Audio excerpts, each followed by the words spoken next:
ಸ್ನೇಹಿತರೆ, ಮನೆ ವಾಸ್ತು ಸರಿ ಇಲ್ಲ ಅಂದ್ರೆ ಏನೆಲ್ಲ ಸಮಸ್ಯೆ ಆಗುತ್ತೆ ನೋಡಿ. ಇಲ್ಲೊಂದ್ ರೂಮ್ ನನ್ನ ಹಿಂದೆ ಒಂದ್ ರೂಮ್ ಇತ್ತು, ಈ ರೂಮ್ ನ ಒಡೆದಿದ್ದಾರೆ.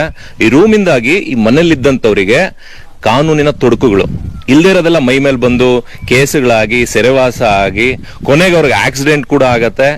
ಆಕ್ಸಿಡೆಂಟ್ ಎಲ್ಲ ಆದ್ಮೇಲೆ ಈ ರೂಮನ್ನ ಹೊಡಿತಾರೆ. ಈ ರೂಮನ್ನ ಹೊಡೆದ್ಮೇಲೆ ಇವತ್ತು ಚೆನ್ನಾಗಿದ್ದೀವಿ, ನೆಮ್ಮದಿಯಾಗಿದ್ದೀವಿ ಅಂತ ಹೇಳ್ತಾರೆ. ಬನ್ನಿ ಅವ್ರನ್ನ ಮಾತಾಡಿಸ್ತಾ ಹೋಗೋಣ. ಇದನ್ನೆಲ್ಲ ವಾಸ್ತು ಮಾಡಿಸಿದ್ದವರು KR ವಾಸ್ತು ಕರುಣಾಕರ್ ರೆಡ್ಡಿ ಗುರುಗಳ ಕೈ. ಕಾನೂನಾತ್ಮಕವಾಗಿ ದೊಡ್ಡ ತೊಡಕುಗಳು, ಕೋರ್ಟ್ ವ್ಯಾಜ್ಯಗಳು ಅದಿದು ಬಂದು ಸೆರವಾಸವನ್ನೇ ಅನುಭವಿಸುವಂತ ಸಮಸ್ಯೆ ಅವರಿಗೆ ಸಮಸ್ಯೆ ಆಗ್ತದೆ. ಆ ರೂಮ್ ನ ಒಂದು ಹೊಡ್ಕೊಳ್ಳಿ, ಇದು ಸ್ವಲ್ಪ ರಿಸಲ್ಟ್ ಚೆನ್ನಾಗಿರುತ್ತೆ ನಿಮಗೆ ಅಂತ ಹೇಳಿ. ಇವಾಗ ಅಷ್ಟು ಸಮಸ್ಯೆ ಆಗ್ತಾ ಇದೆ ಆ ರೂಮ್ ಇಂದಾನೆ. ಅವರು ಈಗ ಆಕ್ಸಿಡೆಂಟ್ ಆಯ್ತು, ಅವರಿಗೆ ಬೈಕ್ ಆಕ್ಸಿಡೆಂಟ್ ಆಯ್ತು. ಬೈಕ್ ಆಕ್ಸಿಡೆಂಟ್ ಆಗೋದಕ್ಕಿಂತ ಒಂದು 20 ದಿವಸ ಮುಂಚೆನೆ ನಮ್ಮ ಸ್ನೇಹಿತರು ನಾವು ಕುತ್ಕೊಂಡಾಗ ಇವರೆಲ್ಲ ಕುತ್ಕೊಂಡಾಗ ಭಾರಿ ನೋವು ಮಾಡ್ಕೊಳ್ತೀರಿ ಅಂತ ಆರ್ಡರ್ ಮಾಡಿ ಹೇಳಿದೀನಿ ಅವರಿಗೆ. ಆದ್ರೂ ಅವ್ರಿಗೇನೋ ಪಾಪ ಆಗ್ಲಿಲ್ಲ. 3 ತಿಂಗಳಾಯ್ತಂಗ. 3 ತಿಂಗಳಾಯ್ತು. ಮುಂಚೆ ಇದ್ದಿದ್ದಕ್ಕೂ 3 ತಿಂಗಳಿಗೆ ಇವಾಗ ಹೆಂಗಿದೆ? ಚೆನ್ನಾಗಿದೆ.